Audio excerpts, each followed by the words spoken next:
My name is Jade Rubick, and I work at New Relic. And I'd love to hear your feedback after the talk. I'm on Twitter and email.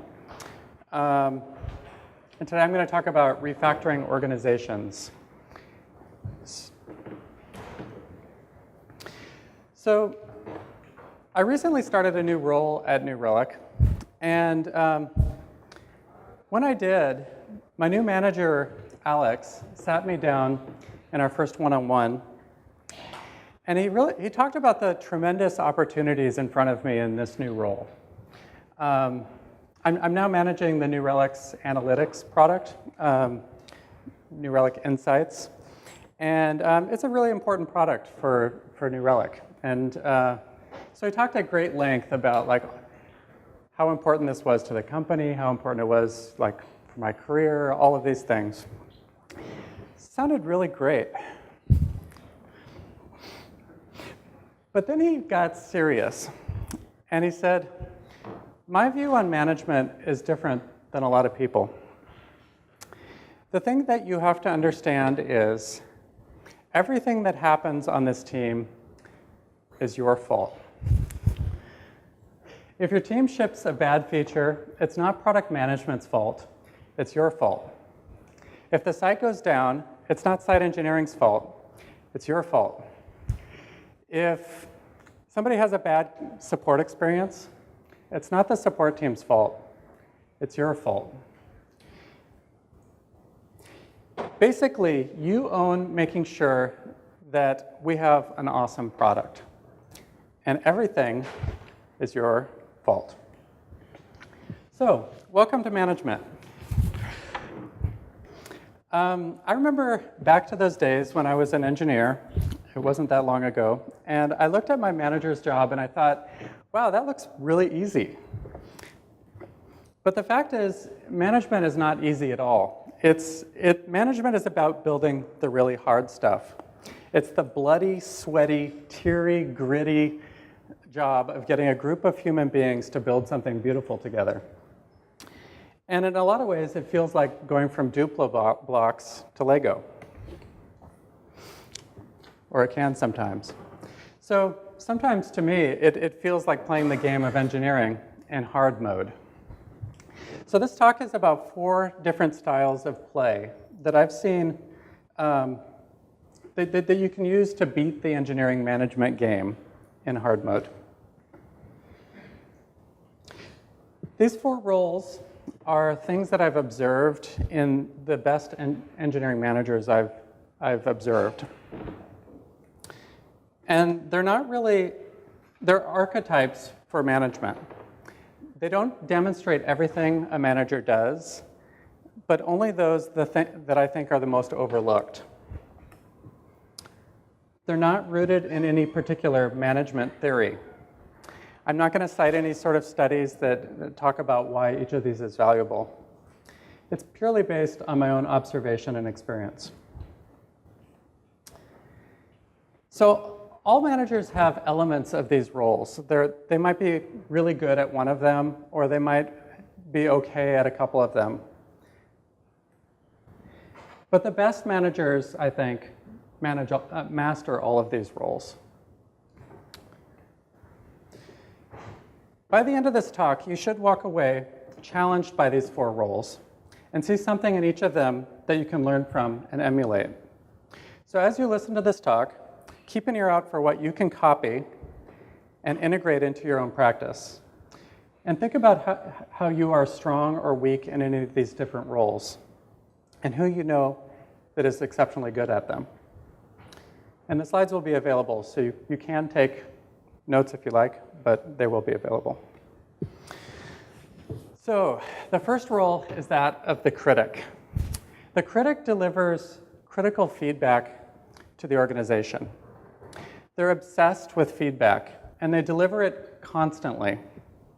But they don't just offer feedback. They really set up an environment. They build an environment where feedback thrives and where communication is always flowing.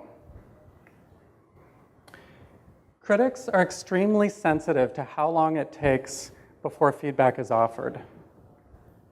Where a typical manager might offer feedback once a week in one-on-ones, a critic offers feedback to everyone around them continuously.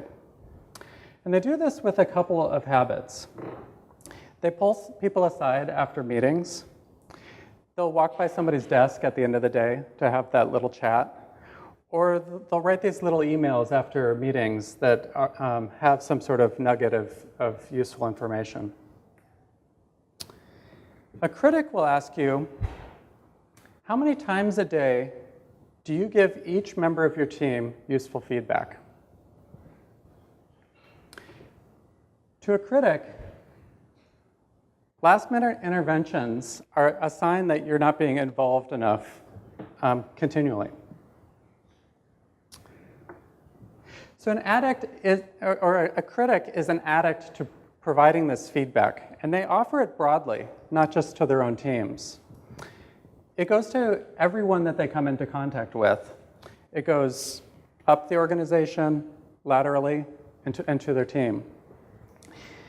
Doing this requires a ton of tact because they're often offering this feedback to people that they don't have established relationships with. But they view feedback as a gift, not as a battle. And the strange thing is, people really appreciate it, and they thank them for it, because they can tell it comes from a desire to make them better. And people may even be unaware that it is criticism. They're the best sort of coaches because they both help other people realize things, and they offer it themselves.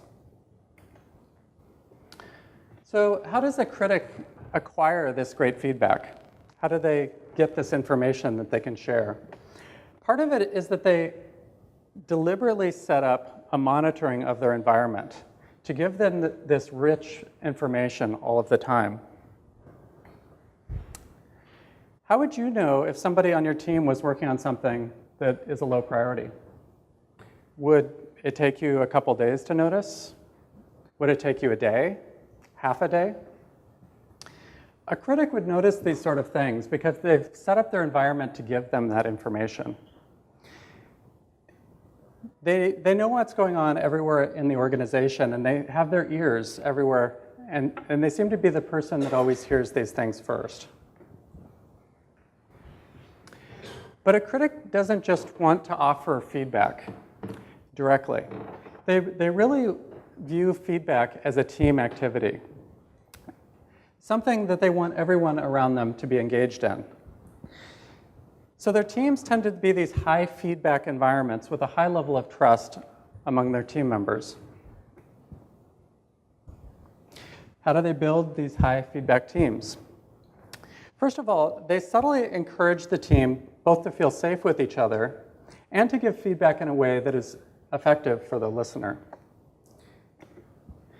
They encourage an environment where people don't hold back their opinions, but also where people look forward to getting that feedback from each other. And they even build a pride in accepting feedback from other people. Critics also have a very interesting take on politeness. To a critic, politeness is a sign that your team does not trust each other yet. It's great because it comes from the best of intentions. And people are not wanting to annoy or upset each other. But it's also really bad because it's also a sign that the team hasn't really learned to deal with conflict with each other. So a critic builds up this team trust partially by contextualizing the feedback that the team is hearing all the time. And they provide a critical, like this continual commentary that helps the team know what to do with all this feedback. So for example, if somebody's picking apart a design in a team meeting, they'll both make sure that the individual that is receiving that is okay and is taken care of. But they'll also make it clear how great it is that the team is providing all of this feedback. Another thing critics will do is they'll coach their team members to show their work very early, even when it's super rough, and how to manage the barrage of feedback that they're getting. They teach them to be in the driver's seat, looking for useful information, but not feeling beholden to all the suggestions that are coming their way. So that's the critic. It sounds like this really great role to have on an organization. But all of these roles can be taken too far. And for the critic, what are ways in which they can go further than you should? So one concern is whether or not the critic is focused on action. If they are, they can be really good at paying attention to all the little details that make projects and people work really effectively. But a lot of times critics can focus excessively on communication and feedback without focusing enough on action. Critics also have to be very careful that they build up trust and that their feedback is being received well. So they have to observe very carefully. Without sufficient tact and care, they can be seen as jerks, and what they have to provide can be ignored. They also have to be very careful how they offer their feedback. If they offer it as the truth rather than as a viewpoint, it can not be received well. Really, the worst situation you can get in is where all of the people around the critic are constantly feeling like they have to defend themselves against these misunderstandings. Another thing to be careful of is how the team acts without feedback. You don't want to get into a situation where the team is unable to act independently without this continual feedback keeping them in line. So that sounds really great, right? Want to try this on? Here are a few things that you might try.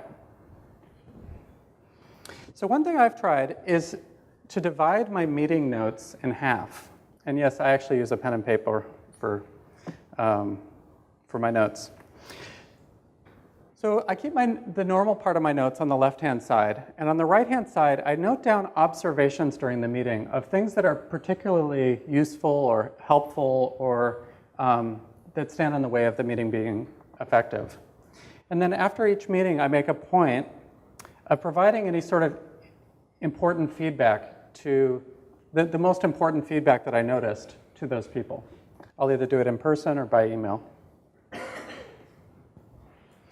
Another thing I've tried to do is to improve my own information flow to make sure I'm getting the most important signals from my environment so that I know what's going on day by day or minute by minute.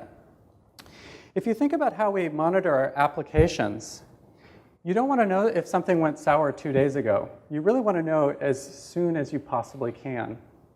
But you have to be very careful about setting up your information environment so that you're not getting a ton of noise. And one thing that's kind of interesting about this is the higher you go up in an organization, the more noise becomes an issue, because there's more information that you actually have to monitor. And so you need to have a better signal-to-noise ratio as you go up in an organization. And in fact, this is a skill that will limit your ability to grow as a manager. It's a skill you actually have to learn. There's a lot of things you can do to increase your own information, the information flow. Some traditional ways are like stand-ups and demos and sitting together, shared chat rooms. There's a lot of different ways you can tackle it. You can set up digital information flows like commits and different streams of information. But the most important thing is just that you're getting the right signals and that you have a good signal-to-noise ratio. So another thing I've tried is when I offer feedback, I ask for feedback at the same time. It helps people feel like it's an exchange, like it's keeping things in sync. I've had really good results doing this, but I actually haven't received a ton of feedback back. But it does seem to make it easier for people to hear the feedback. One of the hardest things for many managers is giving critical, like hard critical feedback about things that people are not doing well. And one of the things I've found that helps with that is to plan it out beforehand. Write it down, and then go talk with another manager and work through the plan of how you're going to communicate it. So, I hope you all go far as critics. The next role is that of the nowist. I really like this one. The nowist is all about moving things that are in the future to the present. To the nowist, every action you take is either making things faster or it's making them slower. And the nowists are they're like the speed freaks of the manager world. They always want things to happen now. So anytime somebody proposes something in the future, the nowist's head just starts clicking. And what it's saying is, can we eliminate the wait? So the nowist will say things like, can we just go talk to them now? Or do we really need a meeting for this? Maybe we can just make a kind of provisional decision. To the nowist, almost anything can be done in a way that's non-blocking.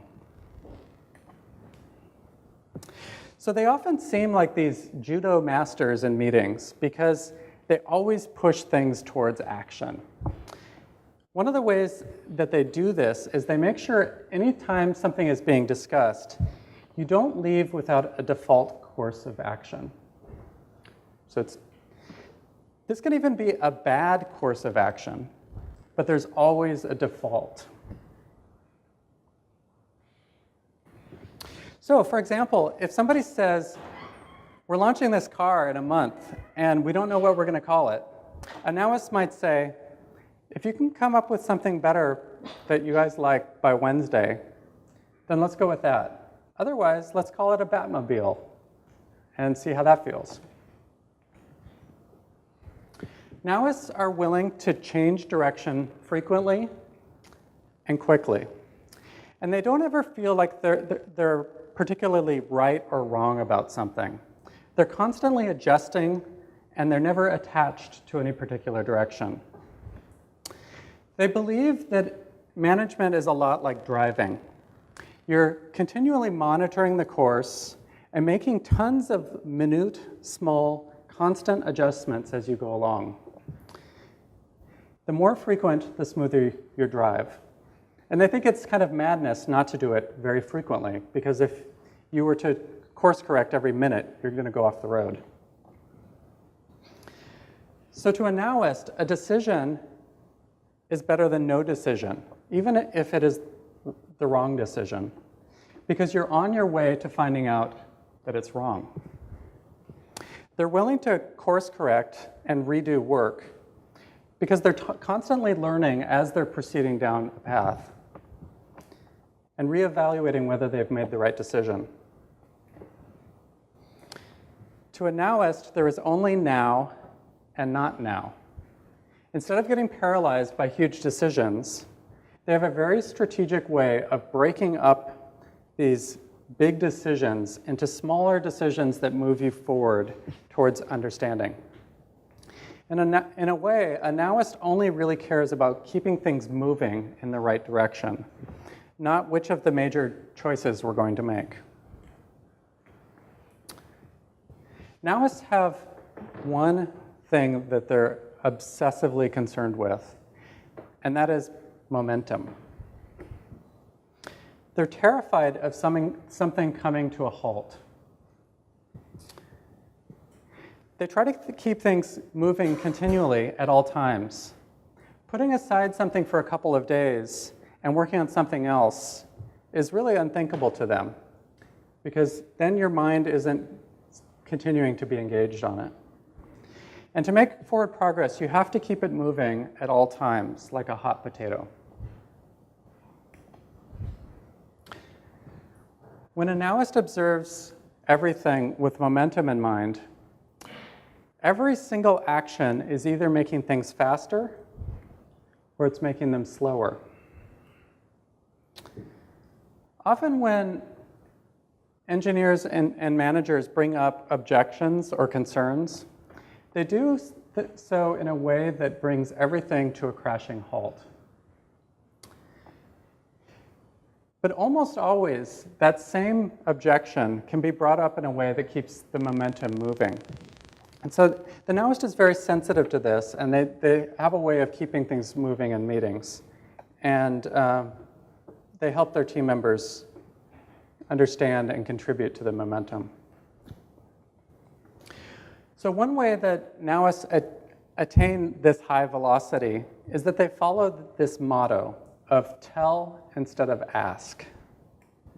They seek guidance instead of approval, and they scope their decision-making to their level of authority.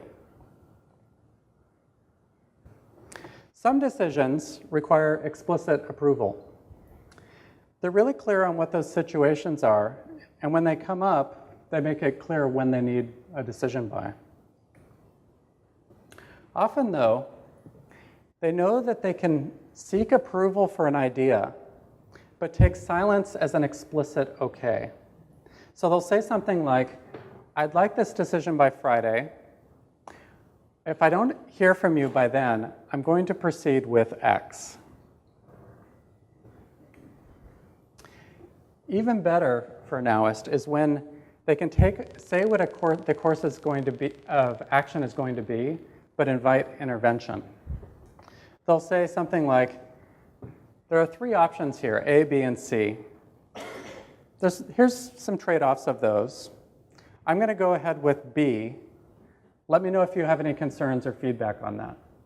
And then they get started right away. This contributes each time they do this to shaving off days or weeks off of a schedule. And it just makes things move super fast. So that's the Nowist. Nothing possibly could go wrong being a Nowist, right? How would you know if you're going too far? So the Nowists are really great at getting results, and they're kind of the type of managers where nothing gets in their way. But they have to be really sure that they don't only focus on execution. They need to keep an eye on the future as well, and I'll talk about that a little bit later. Or they can pair with somebody who's really good at focusing on the strategic. They have to be careful not to take on all of the decision-making for a group. And they can often really benefit from giving the team real responsibilities. And again, I'll talk about that role a little bit later.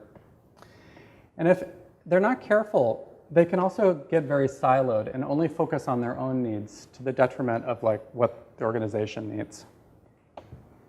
So, would you like to try this on? Now, here are a few things you might try. So one thing I've experimented with is mentally categorizing every action that I observe during a meeting as either making things faster or slowing things down. And I've done this in meetings by just putting little pluses and minuses as I go down, just as a way of making myself really conscious of what's happening in the meeting. Note significant examples and do something about it. Give the feedback or whatever. Another thing I've found useful is when I want the team to go along with something that's a little bit different than what they're used to, I say, let's try it for a week and see how it feels. So I'd suggest trying that for a week and see how that feels. One thing I've learned from a Nowist is that it can be really useful to have a single phrase which ties together every aspect of your role, of your job. And for my current role, that is this helping me build an amazing product? I can actually narrow it down to 2 words, amazing product, question mark. And once I defined this litmus test, this evaluation criteria, it was tremendously freeing because it allowed me to very quickly identify which of the many things coming my way throughout the day were core to my job and those that were extracurricular. Let me give you an example of how this was useful for me. about a month ago, I got an email from the support liaison for my team, and he wanted to attend our meetings. And in the past, I would have looked at that and thought, okay, what's it gonna be like if he attends the meetings? Which meetings should he attend? Is that gonna be useful, or do we have too many people in those meetings? And actually, I still went through all of those thoughts, but I took a step back and I thought, how does this contribute to having an amazing product? Do we have like a great support experience as part of having an amazing product? Do I know if we have a great support experience? I think we do, but I'm not really sure. And I started to think about it, and I realized that him attending a meeting actually wasn't the most important thing to make sure we had a great support experience. And so we actually set up one-on-ones every other week, and we strategize, okay, what are the things we can do to make it really awesome? And so in this case, it actually didn't give me less work, unfortunately. But it did result in a better outcome. There have already been a number of pretty big changes that we've made as a result. Another thing I learned from a different Nowist was about tracking commitments made to you. A Nowist really doesn't want to get stuck. They don't want to let things slide a minute longer than they need to. And one thing you could do to help with that is to keep track of what people say they're going to do for you and when. I do this by keeping track of it at the top of my to-do list. And for the most important ones, I'll bug people and make sure that they're actually on track. But for the ones that are a little bit less important, when the deadline comes up, I'll check in with them if they haven't checked in with me already. I review it each morning at the beginning of my day. A final thing that I've copied from yet another Nowist is about shedding load as you take on new responsibilities. You have to be very conscious about removing things from your plate as you get new responsibilities. And to do this, when I'm feeling a little overwhelmed, I keep a list of things that I'm not going to do, things that I'm going to take off my plate. And the rule is I have to add to this every day until I feel different, until I don't feel overwhelmed.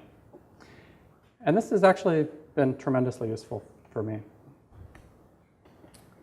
So that's the Nowist, the action-focused, present-focused manager role of the Nowist. They make things happen in an organization. The third role is that of the cloner. The cloner is obsessed with giving real responsibility to the team, building leadership, and giving the team real autonomy.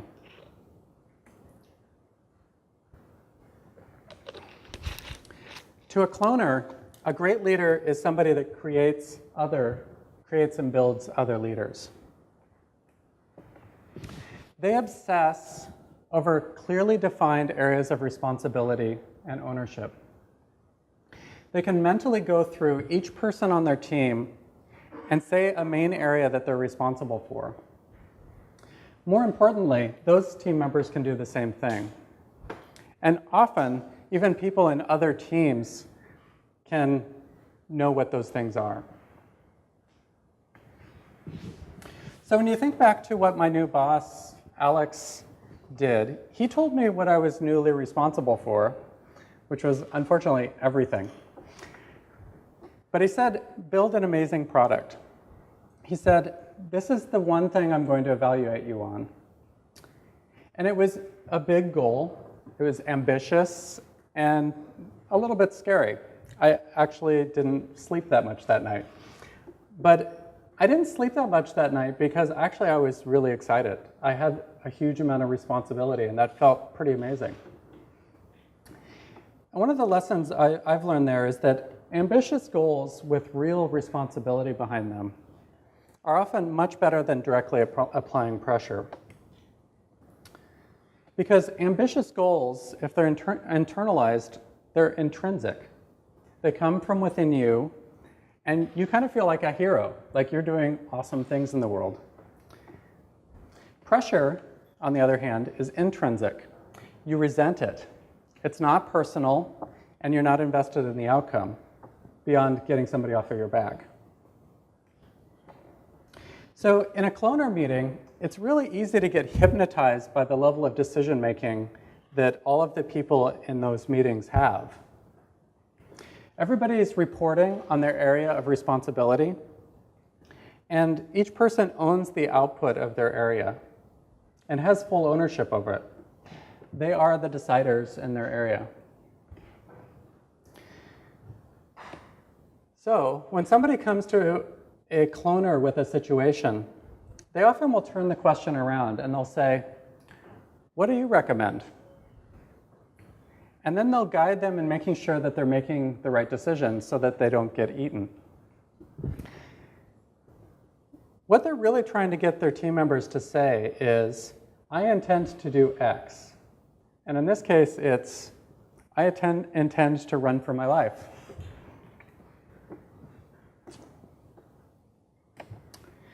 But a cloner takes it to another level. They train their team members to say, not just to say, but to anticipate potential objections and express that as they're talking about what they intend to do.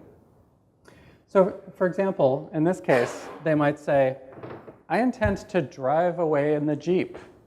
I could run for my life on foot or swim away in the river, but I think I'm actually going to survive if I do drive away in a Jeep. So a cloner has a real clear understanding of each member of their team's motivations, their strengths, and their weaknesses. And they're also very conscious of the overlap between the business's interests and the individual's interests. And they have this magic way of making those two overlap. Because of this, they have a plan to strengthen every member of their team. Or they're really distraught about the fact that they haven't figured it out for one of them yet. Everyone on that team has one clear thing that they're focusing on, and they discuss that topic continually every week in their one-on-ones. So cloners watch the members of their team very carefully. They make sure each is succeeding in their area of responsibility and supported to do a great job. They make sure that they're progressing and that they're getting stronger. It's very much like a coach. There's usually a tension between two different sides of being a manager. The side of being a coach and the side of being the boss. The boss is the person that judges you, the person that you have to impress. And the coach is the one that makes you better, the one you can reveal your weaknesses to and troubleshoot those weaknesses together and get better. It's actually really hard to set up a coaching relationship with your boss. But with a cloner, team members always feel like they can share their weaknesses and work on them together. So cloners are much more coaches than they are judges. So that's the cloner. Although the name is cloner, it's really about giving individuals unique opportunities for leadership and growth, which sounds fantastic. How could that be a bad thing? Well, the best cloners focus on the intersection between the individual and the business. But it's really, really common for cloners to focus overly much on the individual and not pay attention enough to the business needs.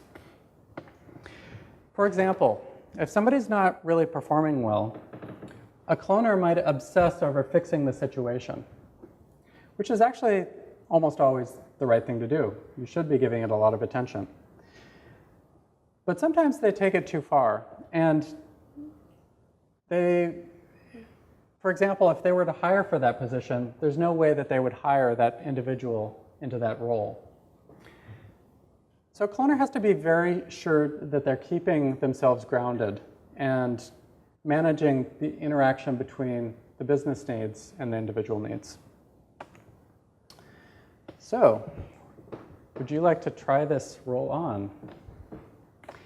Here are a few things that you might try. So one thing I've experimented with is character sheets. I love character sheets. So many of you may recognize this, but for those of you that don't, these are character sheets from Dungeons and Dragons. So what these are is a bunch of attributes. So to do this, you write down a bunch of attributes that you care about. What is the quality of their code like? How rapidly can they ship? What is the architecture, their ability to do architecture? How well do they communicate in the team? How helpful are they? Think through how each person on your team does in those attributes. Think through their motivations and their superpowers and their kryptonite-like weaknesses. I then develop for each individual on the team the one missing piece that they should focus on. And I test it out by talking with other managers about it usually. Does this sound right? How does this sound? Is this the thing that would make them a better engineer? And then I make it a review goal, discuss it with them, and we make it a topic of conversation every week. Another thing I've done is to make a list of problems that the team faces.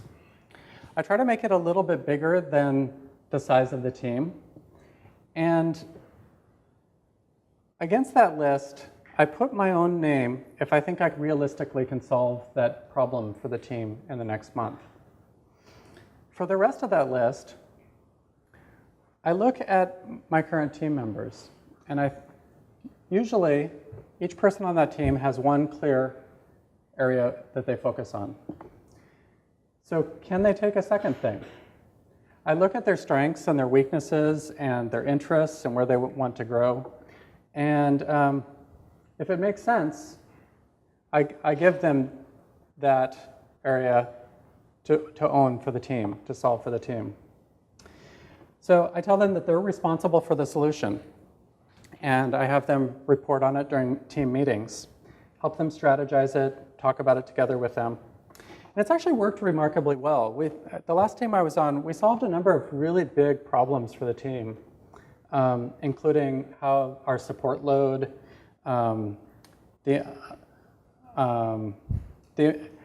being surprised by other teams. We're getting surprised a lot.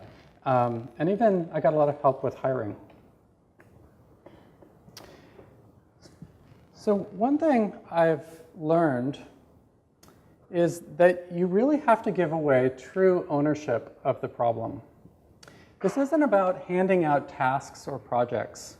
It's about real, complete ownership.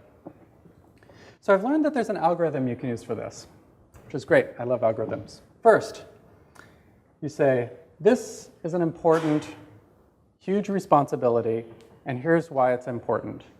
You paint a picture for why it's significant.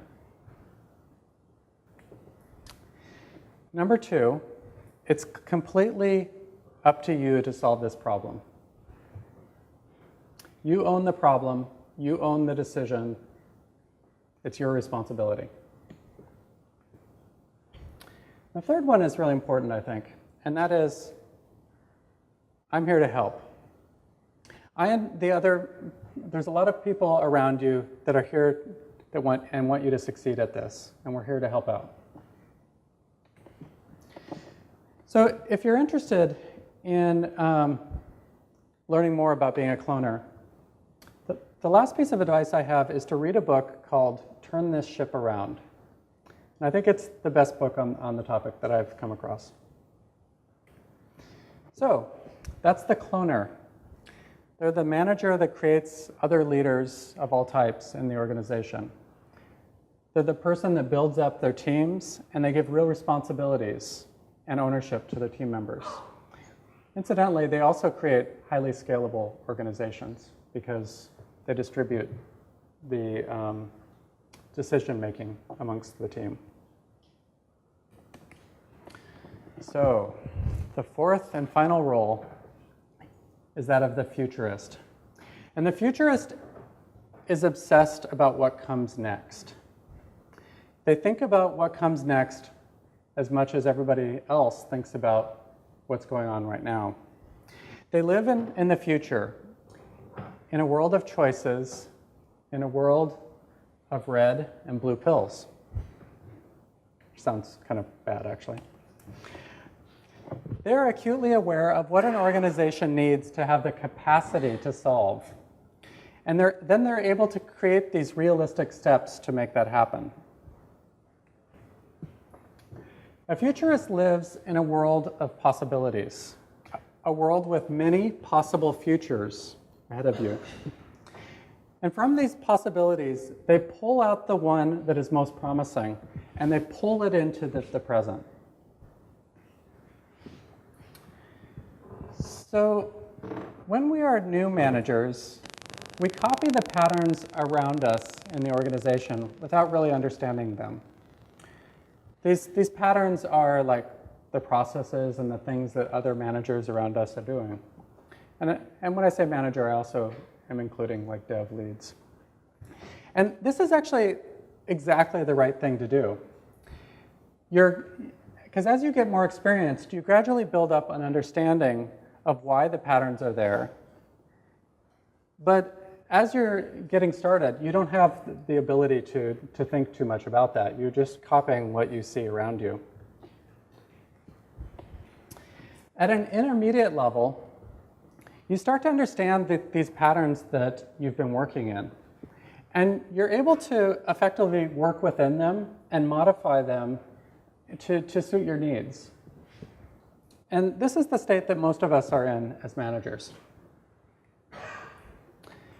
But the true experts, the futurists, are those that are able to redesign the patterns of an organization to fit what it should look like in the future.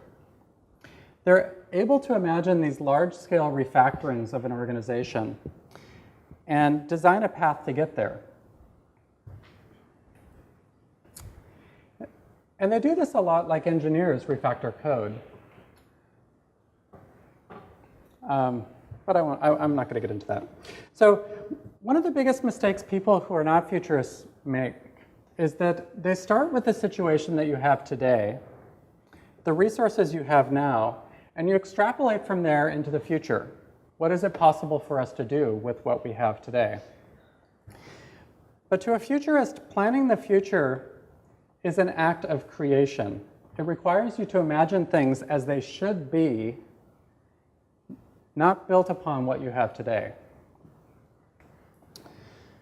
So a futurist does this at all scales, large and small. They think about the future state and then work backwards to get to the present. Instead of concentrating on what the team will do, the futurist focuses on what will demonstrate that it's been done. They choose something concrete, and so they kind of show instead of tell what's happening. They demonstrate. The futurist also mentally tracks everyone's vision around them of what the future looks like. So they're constantly attempting to move these visions together and to pull out from these disparate views the best ideas and craft them into the best future. So they view the future as a shared creation, and they're constantly talking about and revising their own view of the future with others.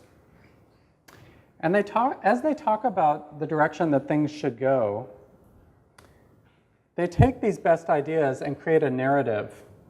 And there's just this kind of magic way that narrative tends to become what everybody assumes we're just going to do. So the best futurists also have this very uncanny way of anticipating problems, because they anticipate the trajectory of changes.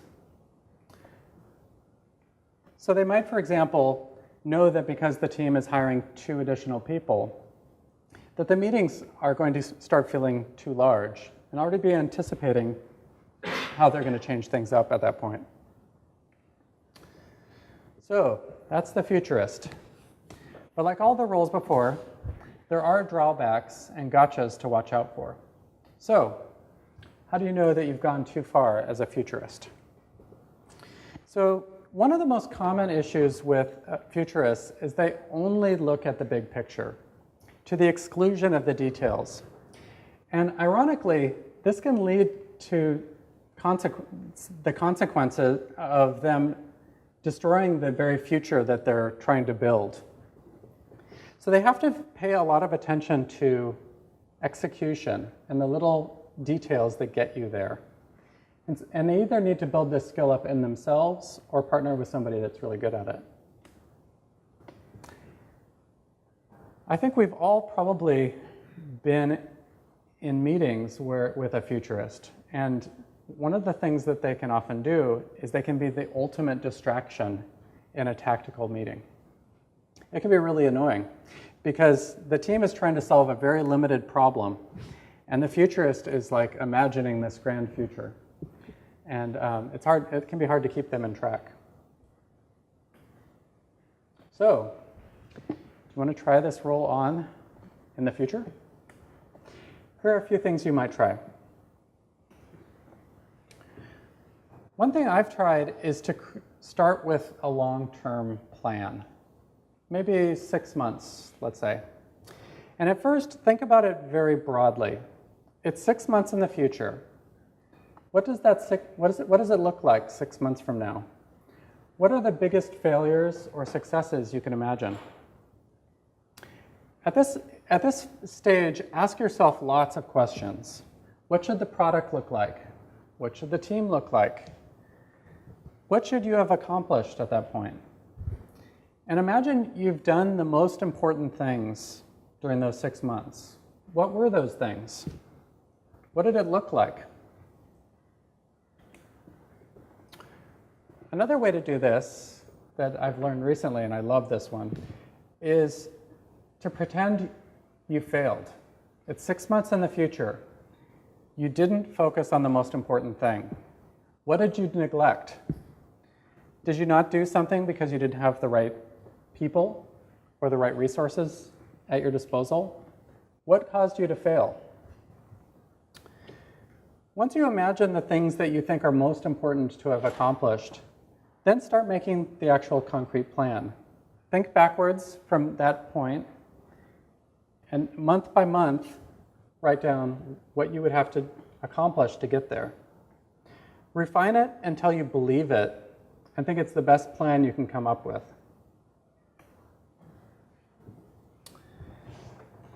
I then proceed to create a plan for the next project, usually week by week, but probably with the most amount of detail over the next month or 2.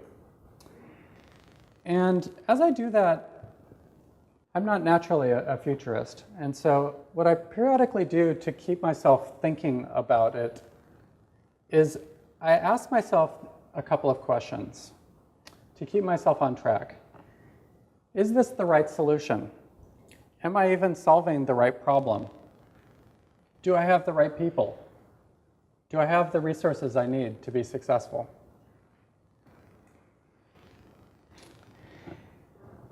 And then I create a plan for the next week, every week. What would a really great week look like? Look at it from the perspective of each individual on the team. Make sure it looks like a sort of narrative to them and that it makes sense and they can understand how it fits into the larger picture. Then you constantly shuffle between these time spans. You go back to the future and then to the present, back to a different future, over and over again. Another thing you might try is setting aside some time for thinking about really strategic things. As an exercise, one thing I did recently is I looked back on the week before on my calendar. I took a screenshot of it, and I overlaid the time horizon of my thinking onto the calendar. So in this case, blue has a time scale of a week or less. Green is mixed. And the green items were one-on-ones and hiring. And both of those are both long-term and short-term, and so it's a little bit confusing. But the yellow things were the things that had more than a week time scale. I actually thought that this was pretty disappointing. I wasn't spending very much time thinking about the future. So maybe you can schedule some time, either by yourself or with a couple other people, to make sure that you're spending the right amount of time on truly strategic things. Another thing you might try out is on your leadership team, try a pull request model for decision making. Instead of talking about problems, which it honestly is a large percentage of management meetings, have people send a proposal or bring a proposal to the meeting. State the problem statement, a proposed course of action, including who will do it and when. If another manager plus one's the idea, then the idea is accepted, pull request accepted, and you can run with it. If somebody else wants to intervene later, they can do that in a separate pull request. So another way to keep yourself focused on the future is to keep a document with all of the problems that you think need to be solved and the risks that you see in front of you.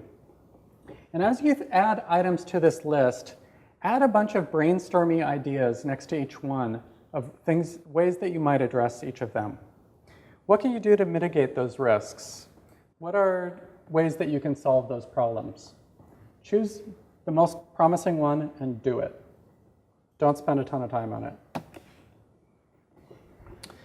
And finally, instead of concentrating on tasks, focus on demos. Focus on the outcome. Set up something that will demonstrate that the work is done instead of assigning the task to someone. So that's the fourth role, the futurist. I encourage you to try it out in the not too distant future.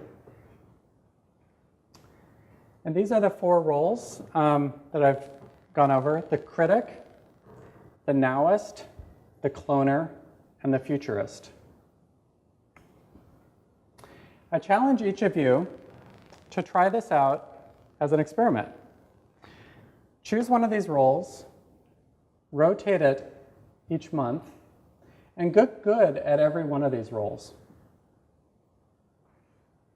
And finally, I'd like to thank a bazillion Lego artists that released their photographs on Flickr as Creative Commons commercial use. Thanks. Any questions? Okay.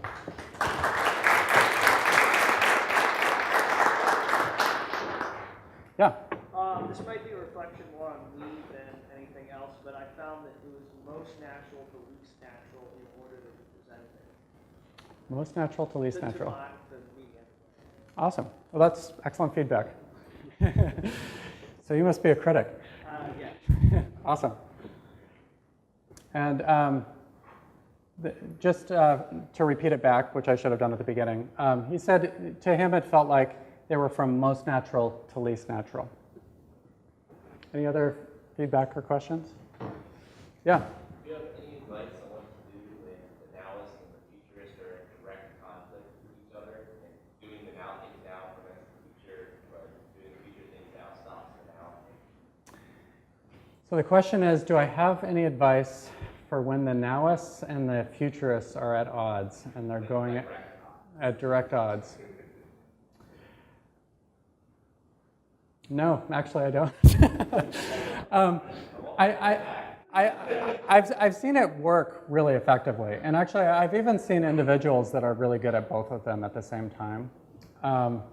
But typically, those are two roles that it's hard to be good at both of them. And the problem I've seen is that the futurists don't tend to care as much about what the nowists care about. And the nowists don't care about what the futurists care about. I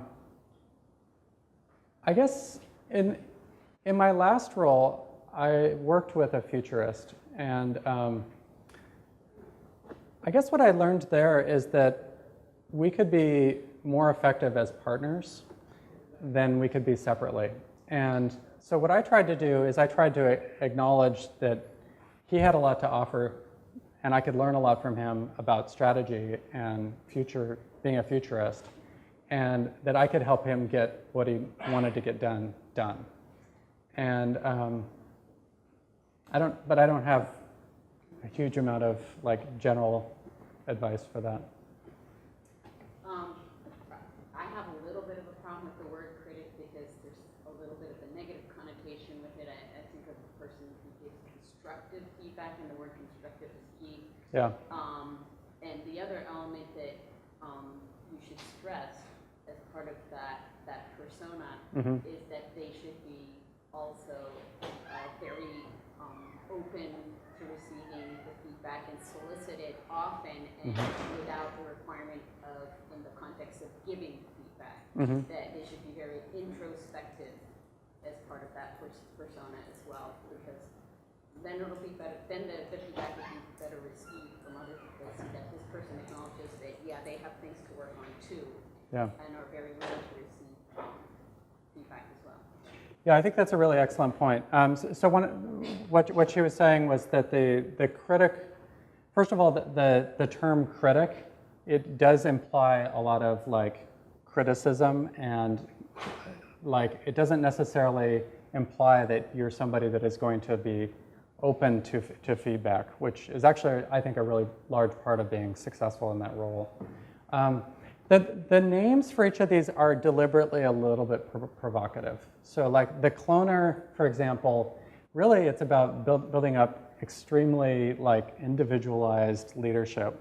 It's not about building clones. And the critic is really about building up an environment of with tons of feedback that is useful and received well, and where people are observing how the feedback is landing. But that's a really excellent point.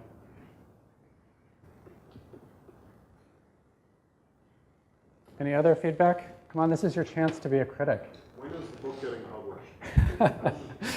Well, that's very nice to hear. He asked, when is the book being published? I don't currently have any plans. If any of you are publishers, let me know. So I'm Jade Rubick on Twitter, and jade@newrelic.com. I would love to hear any sort of feedback that you don't give to the conference. I'm sure I would probably get that too. Thanks so much.